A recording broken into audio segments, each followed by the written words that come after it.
one, and the higher clerk to the head one. When this gentleman understood all about my business, which I told him without complaint, he frowned at me very heavily, as if I had done him an injury. "John Ridd," he asked me with a stern glance, "is it your deliberate desire to be brought into the presence of the Lord Chief Justice?" "Surely, sir, it has been my desire for the last 2 months and more." "Then, John, thou shalt be.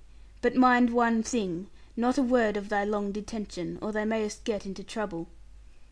"How, sir? For being detained against my own wish?" I asked him; but he turned away, as if that matter were not worth his arguing, as, indeed, I suppose it was not, and led me through a little passage to a door with a curtain across it.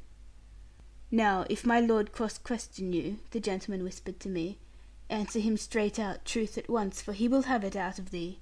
And mind, he loves not to be contradicted, neither can he bear a hangdog look. Take little heed of the other two, but note every word of the middle one, and never make him speak twice." I thanked him for his good advice, as he moved the curtain and thrust me in, but instead of entering, withdrew, and left me to bear the brunt of it.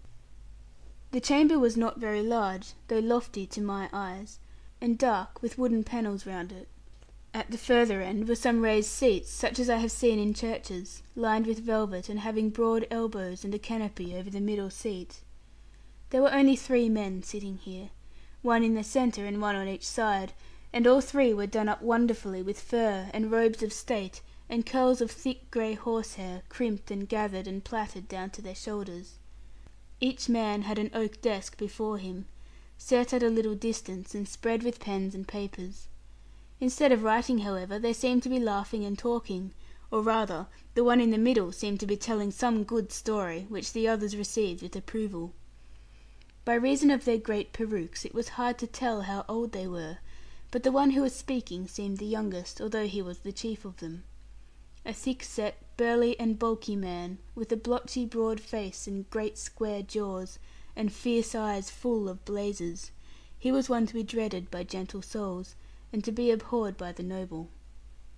Between me and the 3 lord judges, some few lawyers were gathering up bags, and papers, and pens, and so forth, from a narrow table in the middle of the room, as if a case had been disposed of, and no other were called on.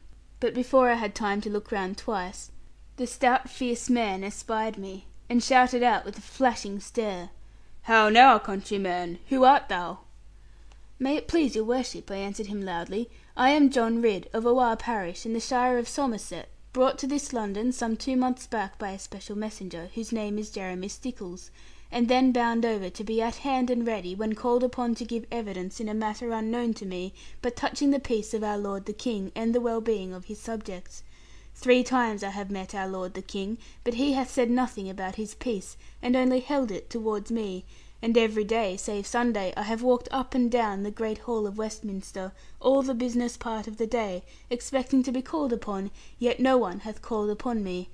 And now I desire to ask your worship, whether I may go home again." "Well done, John," replied his lordship, while I was panting with all this speech. "I will go bail for thee, John. Thou hast never made such a long speech before, and thou art a spunky Briton, or thou couldst not have made it now. I remember the matter well, and I myself will attend to it, although it arose before my time," he was but newly Chief Justice, "but I cannot take it now, John. There is no fear of losing thee, John, any more than the Tower of London. I grieve for His Majesty's exchequer, after keeping thee 2 months or more." "Nay, my lord, I crave your pardon. My mother hath been keeping me. Not a groat have I received."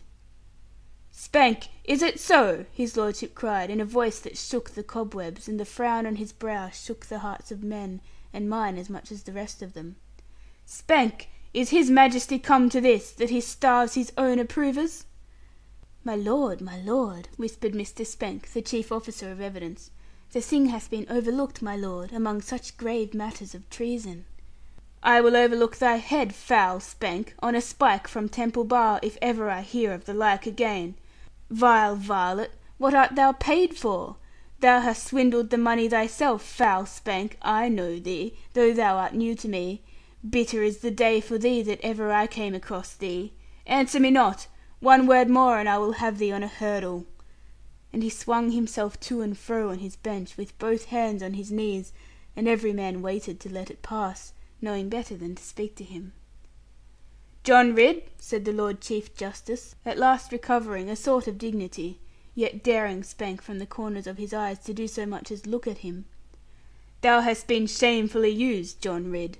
Answer me not, boy, not a word, but go to Master Spank, and let me know how he behaves to thee." Here he made a glance at Spank, which is worth at least £10 to me. "Be thou here again to morrow, and before any other case is taken, I will see justice done to thee. Now be off, boy. Thy name is Ridd, and we are well rid of thee." I was only too glad to go, after all this tempest, as you may well suppose.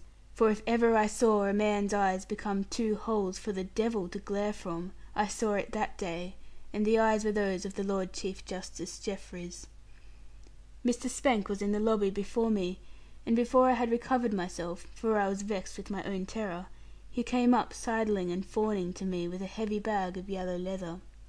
"Good Master Ridd, take it all, and say a good word for me to his lordship. He hath taken a strange fancy to thee, and thou must make the most of it. We never saw man meet him eye to eye so, and yet not contradict him, and that is just what he loveth. Abide in London, Master Ridd, and he will make thy fortune. His joke upon thy name proves that. And I pray you remember, Master Ridd, that the Spanks are 16 in family."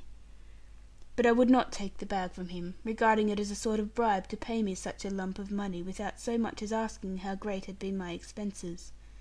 Therefore I only told him that if he would kindly keep the cash for me until the morrow, I would spend the rest of the day in counting, which is always sore work with me, how much it had stood me in board and lodging, since Master Stickles had rendered me up, for until that time he had borne my expenses.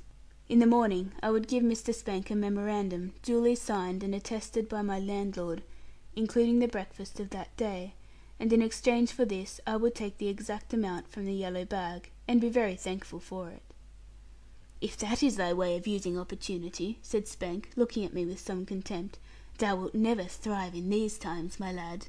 Even the Lord Chief Justice can be little help to thee, unless thou knowest better than that how to help thyself." It mattered not to me. The word approver stuck in my gorge, as used by the Lord Chief Justice, for we looked upon an approver as a very low thing indeed. I would rather pay for every breakfast, and even every dinner, eaten by me since here I came, than take money as an approver. And indeed I was much disappointed at being taken in that light, having understood that I was sent for as a trusty subject and humble friend of His Majesty. In the morning I met Mr. Spank waiting for me at the entrance, and very desirous to see me. I showed him my bill made out in fair copy, and he laughed at it, and said, "Take it twice over, Master Ridd, once for thine own sake, and once for His Majesty's, as all his loyal tradesmen do, when they can get any. His Majesty knows, and is proud of it, for it shows their love of his countenance, and he says, 'Bis dat qui sit au dat,' then how can I grumble at giving twice, when I give so slowly?" "Nay, I will take it but once," I said. "If His Majesty loves to be robbed, he need not lack of his desire, while the Spanks are 16 in family." The clerk smiled cheerfully at this, being proud of his children's ability, and then, having paid my account, he whispered, "He is all alone this morning, John, and in rare good humour. He hath been promised the handling of poor Master Algernon Sidney, and he says he will soon make a republic of him, for his state shall shortly be headless. He is chuckling over his joke like a pig with a nut, and that always makes him pleasant. John Ridd, my lord." With that he swung up the curtain bravely, and according to special orders I stood face to face and alone with Judge Jeffreys. End of chapter 25. Read by Landy in Sydney, Australia, September 2008.